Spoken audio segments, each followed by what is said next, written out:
안녕하세요. 저는 은수라고 합니다. 올해 37, 결혼한 지 9년 차 아내입니다. 오늘 이렇게 제 이야기를 들려드리는 것은 많은 분들에게 경각심을 주고 싶어서예요. 누구나 살다 보면 외롭고 지치는 순간이 있잖아요. 그런데 그 순간에 잘못된 선택을 하면 얼마나 큰 대가를 치르게 되는지 제 경험을 통해 말씀드리려고 합니다. 결혼 생활이 항상 행복할 수는 없겠죠. 저희 부부도 처음엔 달콤했어요. 남편 태연은 제가 좋아하는 것들을 기억해주고 작은 깜짝 선물로 저를 웃게 만들곤 했습니다. 하지만 시간이 흐르면서 그런 순간들이 점점 희미해졌어요. 언제부턴가 저희 집 거실에는 대화 대신 각자의 핸드폰 화면만 밝게 빛나고 있었죠. 오늘 회사 앞에 벚꽃이 피었더라. 한 달 전 저녁 식사 중에 태연이 불쑥 던진 요 몇 년간 들은 가장 낭만적인 말이었어요. 그런데 제가 뭐라고 대답하기도 전에 태연은 다시 핸드폰에 시선을 고정했죠. 그 순간이 너무 서글펐어요. 결혼 첫 해 태연은 저를 데리고 여의도 윤중로의 벚꽃 터널을 걸었는데 그땐 제 손을 꼭 잡고 예쁘다라는 말을 저한테 건넸었거든요. 나도 보고 싶은데. 주말에 같이 갈까? 제 질문에 태연은 잠시 동안 생각하더니 고개를 저었습니다. 이번 주말엔 선배들이랑 약속 있어. 너 혼자 가봐.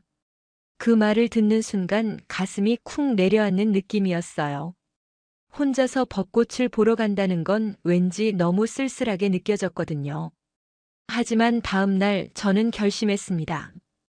태연이 없어도 봄을 즐겨보자고요. 아무도 없는 평일 오전, 저는 도시 공원으로 향했습니다. 어쩌면 이 결정이 제 인생의 방향을 완전히 바꿔놓을 줄은 그때는 몰랐죠. 공원 입구에 들어서자 벚꽃잎이 바람에 흩날리고 있었어요. 마치 핑크빛 눈이 내리는 것 같았습니다. 사람들은 벚꽃 아래서 사진을 찍고 웃고 떠들고 있었죠. 그 모습이 저는 부러웠어요. 모두 누군가와 함께였으니까요. 저만 혼자였습니다. 커피 한 잔을 사들고 조용한 벤치를 찾아 앉았어요.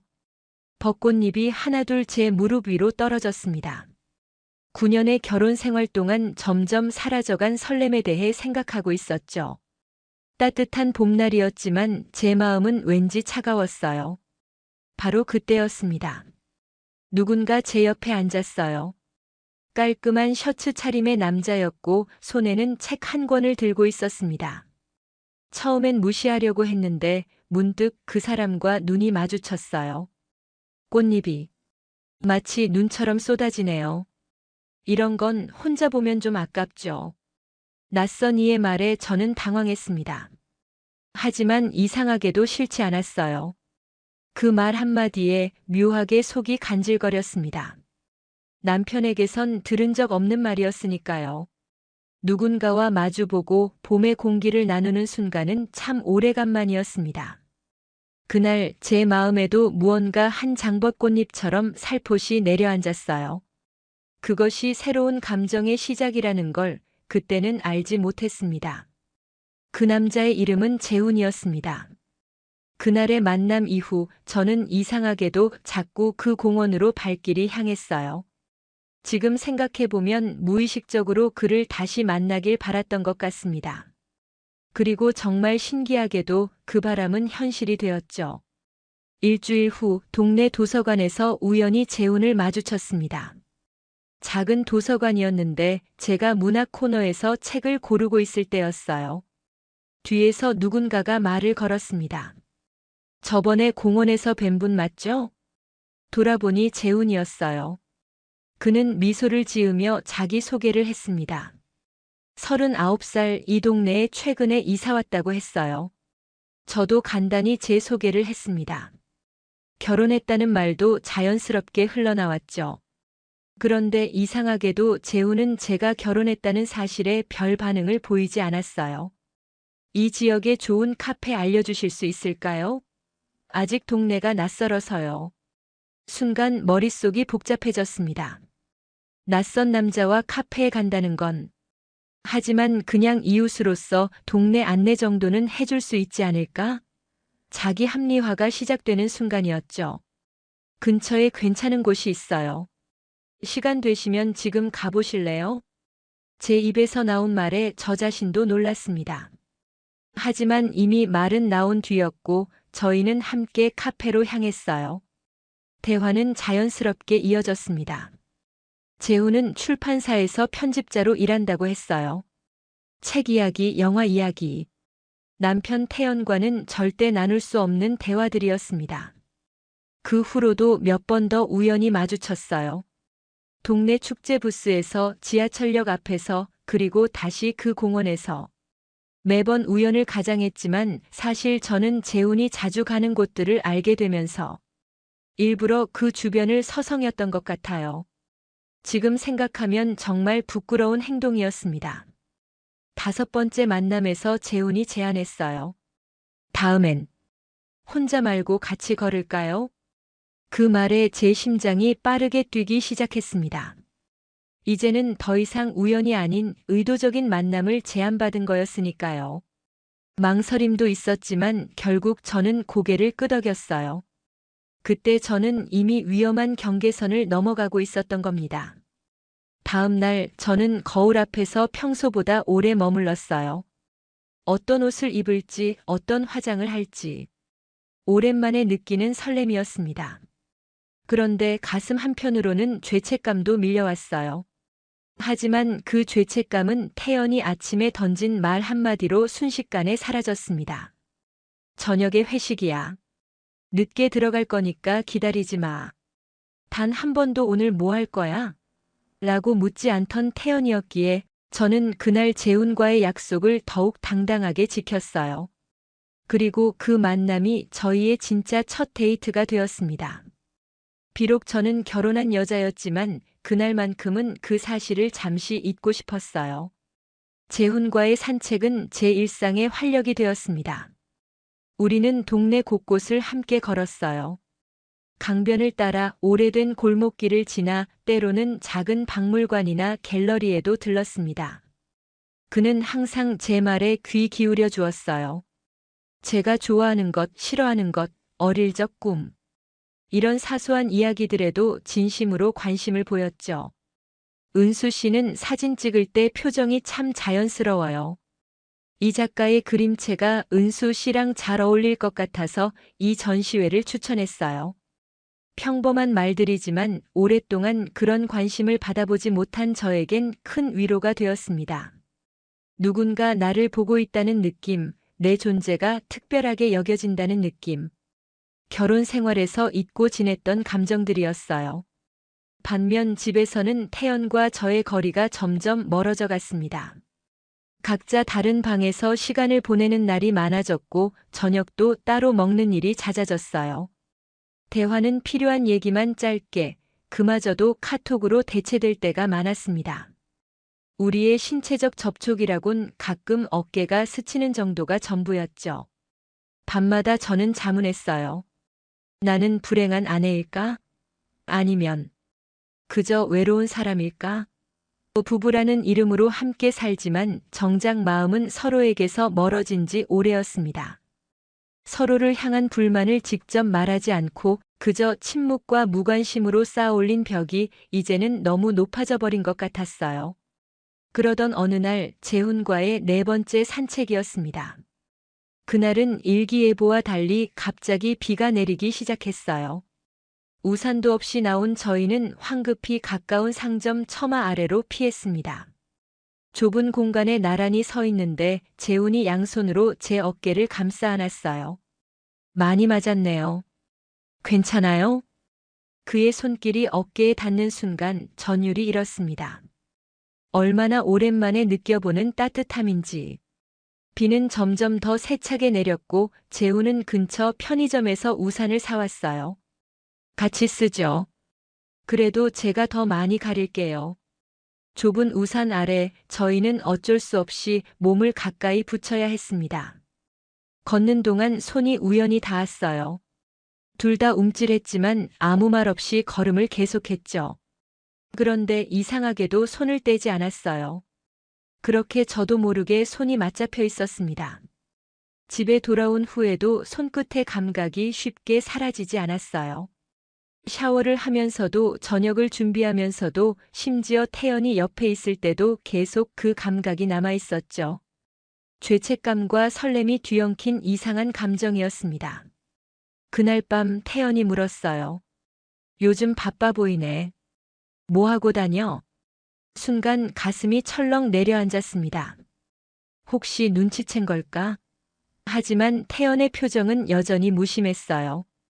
진짜 관심이 아니라 그저 형식적인 대화였던 겁니다. 그냥 요즘 동네 산책하는 게 좋더라고. 그래? 좋은 취미네. 대답을 듣자마자 태연은 다시 핸드폰으로 시선을 돌렸어요. 내 마음속 비밀이 들통날까 두려워했던 제 걱정은 기우에 불과했습니다. 오히려 그 순간 더 서글픈 현실을 깨달았어요. 태연에게 저는 더 이상 궁금한 존재가 아니라는 것을. 그리고 어쩌면 저도 태연에 대해 더 이상 알고 싶지 않다는 것을. 비 오는 날 이후로 재훈과 저는 더 가까워졌습니다. 문자 메시지도 자주 주고받게 되었고 전화 통화도 길어졌어요. 핸드폰에는 운동 선생님이라는 이름으로 저장했죠. 혹시 태연이 제 핸드폰을 볼까봐 조심했던 겁니다. 하지만 지금 생각해보면 그런 걱정도 필요 없었을 것 같아요. 태연은 제 핸드폰에 관심이 없었으니까요. 5월의 어느 날 재훈이 용기를 냈습니다. 은수 씨, 사실 처음 봤을 때부터 마음이 갔어요. 그냥 혼자 두고 싶지 않았어요. 카페 테이블 너머로 그가 제 손을 잡았어요.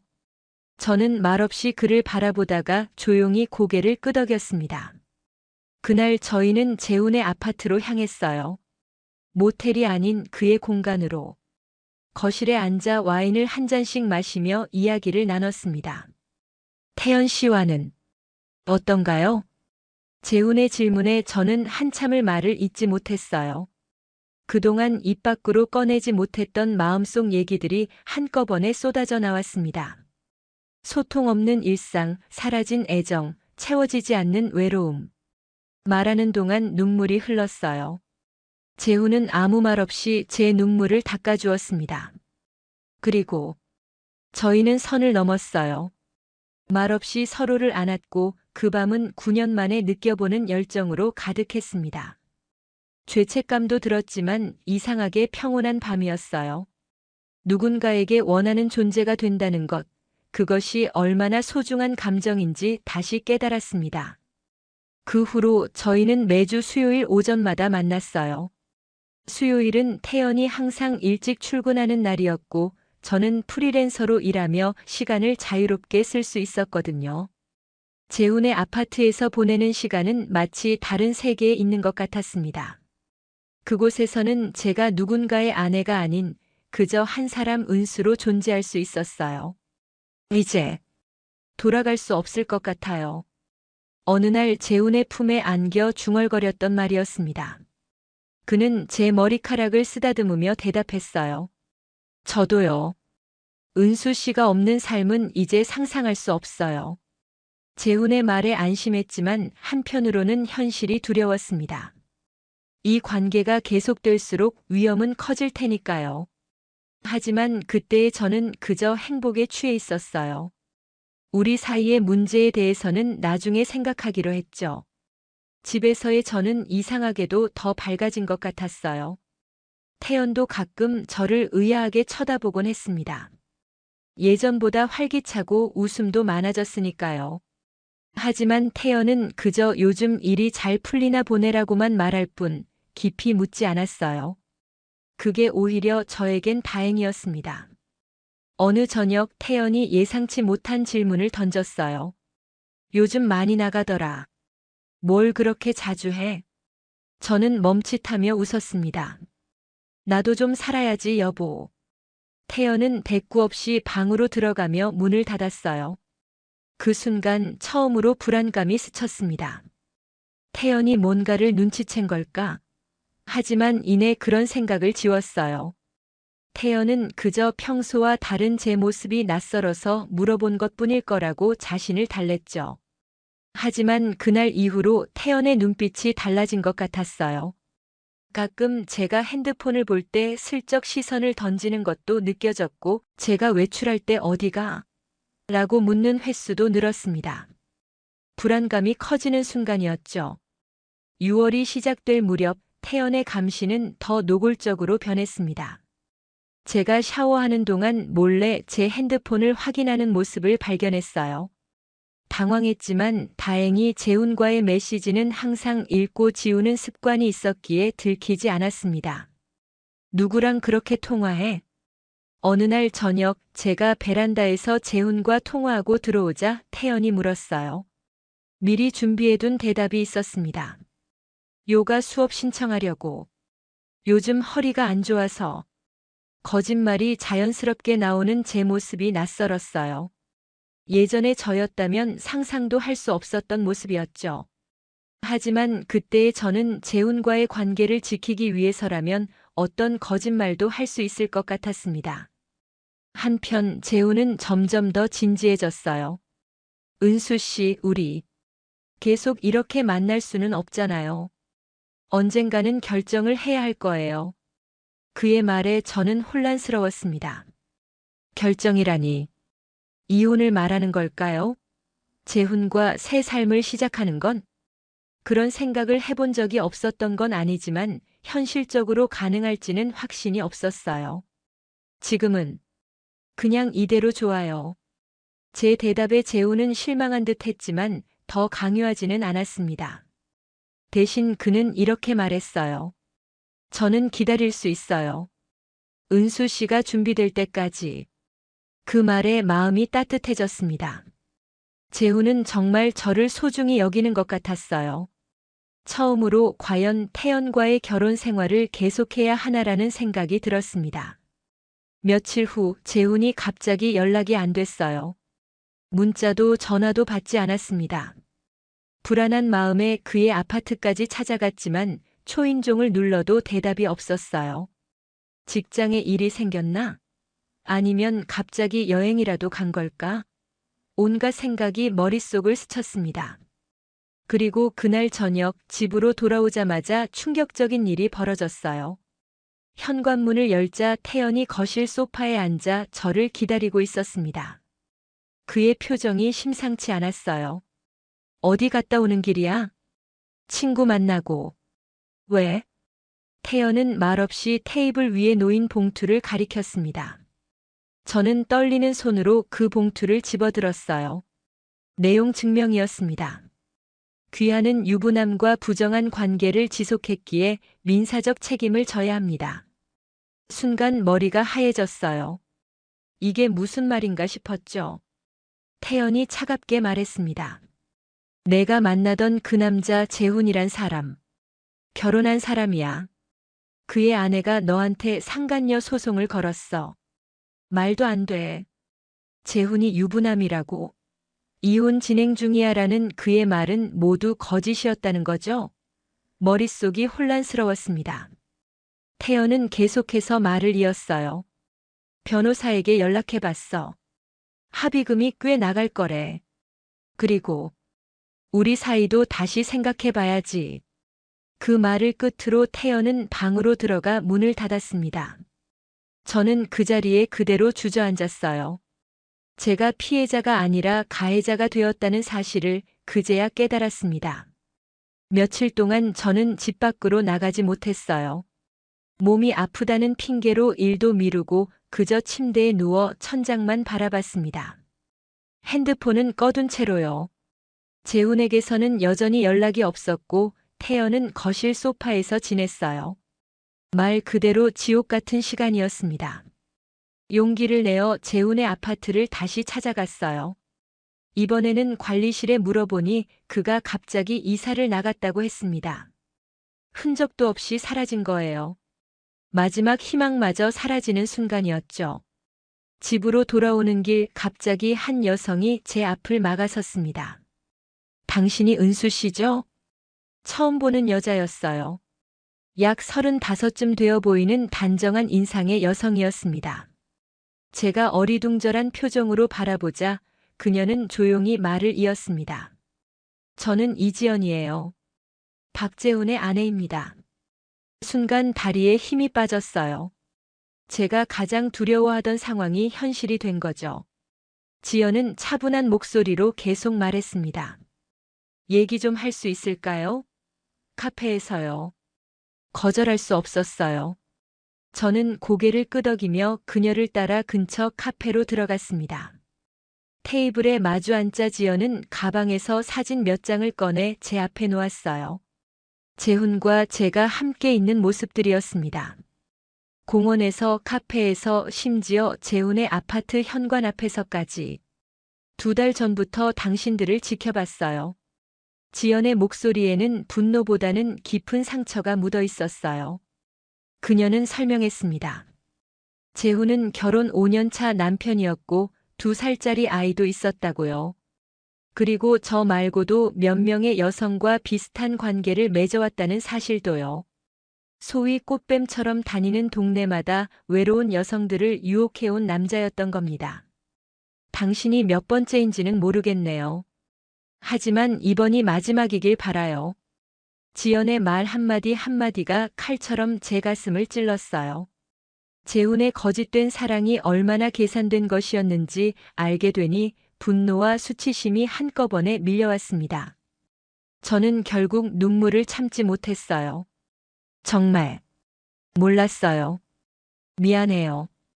지연은 잠시 저를 바라보더니 한숨을 내쉬었습니다. 당신도 피해자예요.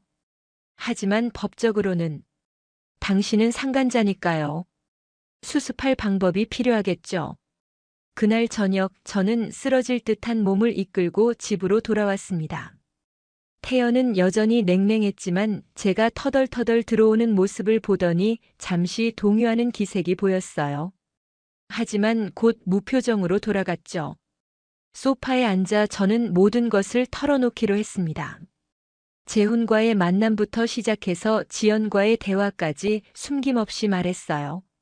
말을 마치자 태연은 오랫동안 침묵했습니다. 그래서 어쩌자는 거야? 태연의 첫 마디는 의외로 차분했어요. 제가 아무 말도 못하고 있자 그가 다시 물었습니다. 합의금은 얼마나 요구하던? 5천만 원이요. 태연은 쓴웃음을 지었어요. 그의 눈에는 이미 제가 아내가 아닌 낯선 사람처럼 보이는 것 같았습니다. 그 돈 어디서 구할 건데?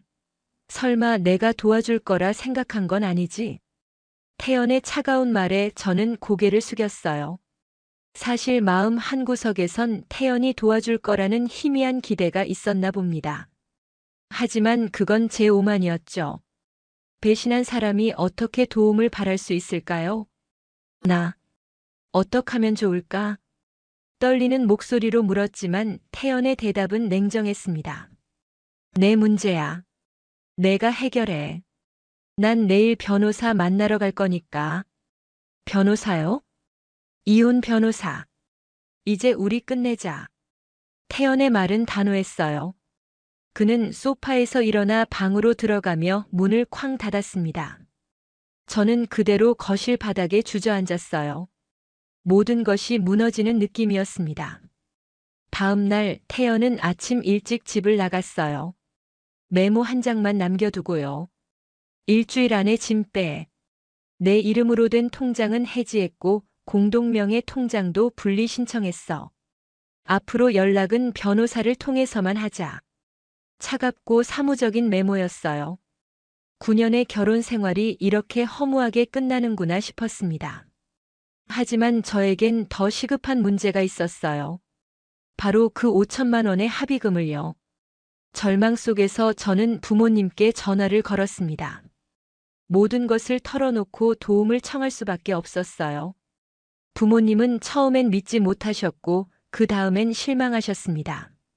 하지만 결국은 딸을 버릴 수 없으셨나 봐요. 어머니가 말씀하셨습니다. 아버지 퇴직금으로 도와줄게.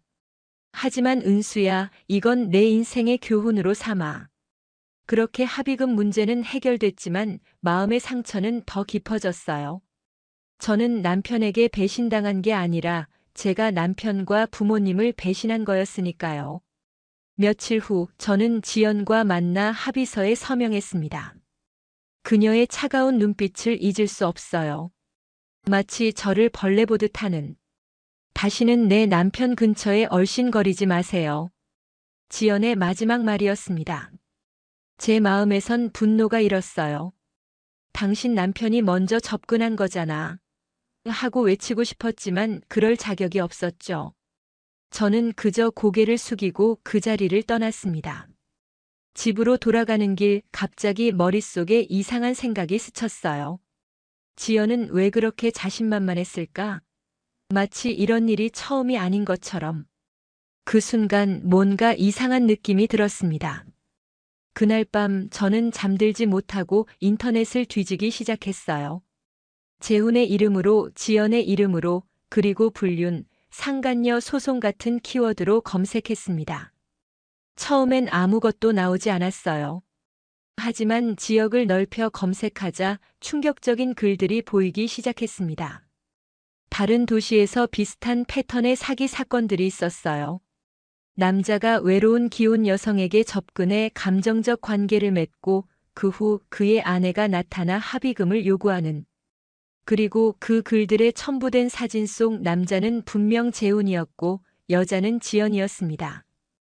가슴이 온몸이 떨렸어요. 저는 그들의 사기극에 완벽하게 넘어간 거였습니다. 하지만 이미 합의금은 지불했고 증거를 찾아도 그들은 이미 사라진 후였을 거예요. 게다가 제가 경찰에 신고한다 해도 제 불륜 사실이 공개되는 건 피할 수 없었죠. 그날 새벽 저는 결심했습니다. 이대로 포기할 수는 없다고요. 최소한 다른 여성들은 저처럼 당하지 않게 해야 했습니다. 그리고 태연에게도 진실을 알려야 했어요. 그가 저를 용서하지 않더라도 적어도 제가 단순한 바람기가 아니라 계획된 사기의 피해자였다는 사실은 알아야 했으니까요. 다음 날 아침 저는 태연의 회사로 향했습니다. 하지만 그는 만나주지 않았어요. 경비원을 통해 메시지만 전해줬죠. 더 이상 할 말 없어. 변호사 통해 연락해. 좌절한 채 돌아오는 길 우연히 동네 카페에서 민지를 마주쳤어요. 그녀는 저를 보자 살짝 당황한 듯 했지만 곧 평소처럼 반갑게 인사했습니다. 은수야. 어쩐 일이야? 얼굴이 많이 안 좋아 보이네. 저는 민지와 함께 자리에 앉았어요. 그리고 지난 몇 달간 있었던 일을 간략히 설명했습니다. 재훈과의 만남, 불륜, 지연의 등장, 그리고 합의금까지. 민지는 놀란 표정으로 제 이야기를 들었어요. 세상에. 그런 일이 있었어? 그래서 태연이랑은 이혼하기로 했어. 내가 너무 큰 실수를 했으니까. 민지는 위로의 말을 건넸지만 왠지 그녀의 눈빛이 이상했어요. 마치 무언가를 숨기는 듯한. 그때 제 핸드폰에 문자가 왔습니다. 경찰서에서 온 메시지였어요. 불륜 사기 사건 관련 제보 확인했습니다. 내일 오전 10시에 출석 부탁드립니다. 저는 어리둥절했어요. 제보라니? 제가 한 게 아닌데. 고개를 들자 민지의 표정이 굳어 있었습니다. 그녀가 제 핸드폰 화면을 본 거예요. 민지야, 너도 와줄래? 내가 지금 혼자 이런 상황 감당하기 너무 힘들어서. 민지는 잠시 침묵하더니 갑자기 자리에서 일어났어요. 미안해, 은수야. 나 갑자기 급한 일이 생각났어. 먼저 가볼게. 그녀의 허둥지둥 떠나는 모습을 보며 불현듯 떠오르는 생각이 있었습니다. 민지가 몇 달 전 우연히 재훈을 만나 저에게 소개시켜준다고 했던 일, 제가 외로워 보인다며 공원에 자주 가보라고 권했던 일. 모든 게 너무 우연이 아니었던 것 같았어요. 다음 날 경찰서에 가보니 태연이 이미 와 있었습니다. 그는 저를 보자 차갑게 고개를 돌렸어요. 경찰관이 설명했습니다. 어제 이 사건에 대한 제보가 들어왔습니다. 박재훈과 이지연 부부는 전국을 돌아다니며 비슷한 수법으로 사기 행각을 벌인 전력이 있고 지금까지 밝혀진 피해자만 17명이에요. 누가 제보한 건가요? 태연 씨께서요. 인터넷 카페에서 비슷한 사례를 찾아 증거를 모으셨더라고요. 놀라움에 태연을 바라봤어요. 그는 여전히 저를 쳐다보지 않았지만 제보를 한 이유는 분명했죠. 사기꾼들에게 정당한 벌을 주기 위해서였을 겁니다. 혹시 저를 위한 마음도 있었을까요? 경찰관은 계속해서 말했습니다. 그리고 오늘 아침 또 다른 중요한 제보가 들어왔어요. 이 사기단에 내부 정보원이 있다는 내용이었죠. 항상 피해자를 물색해 박재훈에게 소개시켜주는 역할을 하는 사람이 있다고 합니다. 누군데요? 김민지라는 여성입니다. 은수 씨의 친구라고 하던데 맞나요? 순간 숨이 멎는 것 같았어요. 민지가 정말 그들과 한패였다니. 그래서 어제 문자를 보고 그렇게 급하게 떠났던 거였군요. 경찰은 이미 민지를 체포했다고 했습니다. 그녀의 집에서 저 외에도 다른 피해자들의 정보가 담긴 파일이 발견됐다고 해요. 태연이 갑자기 자리에서 일어났습니다. 전 이만 가봐야겠습니다. 필요한 진술은 다 했으니까요. 그가 경찰서를 나가려 할 때 저는 뒤쫓아갔어요. 태연 씨, 잠시만요. 복도에서 그를 붙잡았습니다. 태연은 마지못해 걸음을 멈췄어요. 고마워요. 제보해줘서. 덕분에 진실이 밝혀졌네요. 태연은 쓴웃음을 지었습니다. 날 위한 게 아니야. 그냥 정의감 때문이었을 뿐이야. 그래도 이제 알죠? 내가 단순히 바람을 피운 게 아니라 계획된 사기의 피해자였다는 걸. 혹시 우리 다시. 태연은 제 말을 자르며 고개를 저었어요. 그래도 넌 유혹에 넘어갔어. 그들이 사기꾼이든 아니든 내가 불륜을 저질렀다는 사실은 변하지 않아. 난 그런 배신을 용서할 수 없어. 그의 말은 날카로운 칼날처럼 제 가슴을 찔렀습니다. 하지만 부정할 수 없는 진실이었어요. 저는 외로움을 핑계로 쉽게 유혹에 넘어갔고 그것이 제 선택이었습니다. 이혼 서류는 다음 주에 보낼게. 앞으로 행복하길 바라. 태연의 마지막 인사였어요. 그는 돌아서서 걸어갔고 저는 그대로 서서 그의 뒷모습을 바라봤습니다. 이제 정말 끝이구나 하는 생각이 들었어요. 하지만 이상하게도 마음은 오히려 가벼워졌습니다. 적어도 진실이 밝혀졌고 사기꾼들은 제대로 된 처벌을 받게 될 테니까요. 그리고 저도 이스라린 경험을 교훈 삼아 새 출발을 할 수 있을 것 같았습니다. 2달 후 저는 법정에 섰습니다. 재훈, 지연 그리고 민지를 포함한 사기단 전원이 구속 기소되었고 저는 증인으로 출석했어요. 그들의 얼굴은 더 이상 달콤한 미소도 차가운 위협도 없이 그저 비참해 보였습니다. 재판장은 피해자들이 합의금으로 지불한 모든 금액을 환급받을 수 있다고 판결했어요. 부모님의 퇴직금도 되찾게 된 겁니다. 그리고 사기단은 모두 실형을 선고받았죠. 법정을 나서는 길 우연히 태연과 마주쳤습니다. 그도 증인으로 왔던 모양이에요. 우리는 잠시 서로를 바라봤지만 어떤 말도 나누지 않았어요. 그저 고개를 인사만 가볍게 하고 각자의 길로 갔습니다. 이제 우리 사이에는 아무것도 남지 않았지만 적어도 미움은 조금 덜해진 것 같았어요. 이렇게 제 이야기는 끝이 납니다. 사기단은 모두 법의 심판을 받았고 저는 새 삶을 시작했어요. 태연과는 깨끗하게 이혼했습니다. 그는 끝까지 저를 용서하지 않았지만 적어도 진실을 밝히는 데 도움을 주었죠. 그것만으로도 감사할 따름입니다. 이 사건은 제 인생의 가장 큰 실수이자 가장 값진 교훈이 되었어요. 외로움에 지쳐 쉽게 마음을 열다가는 얼마나 큰 대가를 치르게 되는지 몸소 경험했으니까요. 이제 저는 그 누구도 탓하지 않습니다. 모든 선택은 제 것이었고 그 결과도 제가 감당해야 했던 겁니다. 여러분이라면 이런 상황에서 어떻게 하셨을까요? 저처럼 유혹에 넘어갔을까요? 아니면 더 현명하게 대처하셨을까요? 결혼 생활에서 소통이 끊어졌을 때 외부에서 해결책을 찾기보다 내부에서 문제를 해결하려 노력했으면 어땠을까 하는 후회도 있습니다. 모두가 행복한 연애와 결혼 생활을 이어나가시길 바랍니다. 그리고 혹시 저처럼 외로움에 지친 분이 계시다면 부디 현명한 선택을 하시길 바랍니다. 잠시의 위로가 평생의 후회로 이어질 수 있으니까요.